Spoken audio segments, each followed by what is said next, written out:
નમસ્કાર મિત્રો પણ તમે રોજ સવારે વહેલા ઉઠીને શેમ્પૂ વાપરતા હોય અને જો એ નકલી શેમ્પૂ નીકળે તો? જી હા દોસ્તો, એક કંપનીએ ઓનલાઈન ઓર્ડર કરીને ચકાસણી કરતા રેકેટ ખોલ્યો છે. સુરતમાં ગોડાઉનમાંથી 16 લાખના બ્રાન્ડેડ કંપનીના નકલી શેમ્પૂ ઝડપાયા છે. ગોડાઉનના કર્મચારીની ધરપકડ કરવામાં આવી છે, જેમાં 2 માલિક ભાગી છૂટતા વોન્ટેડ પર જાહેર કરવામાં આવ્યા છે.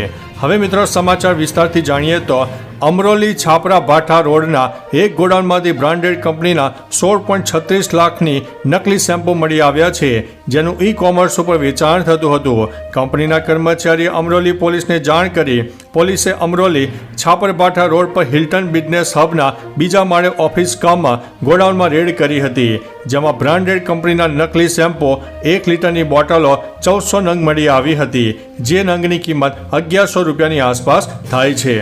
પોલીસે કંપનીના કર્મચારીની ફરિયાદ લઈને 3 સામે ગુનો પણ દાખલ કર્યો છે, જેમાં ઓફિસમાં કામ કરતા હિતેશ ધીરુ શેઠ ઉંમર વર્ષ 50ની પણ ધરપકડ કરવામાં આવી છે. હિતેશ 12,000નો કર્મચારી છે, જ્યારે ઓફિસ ડેનિસ વિરામી અને જેમિલ ગાબાણીની છે.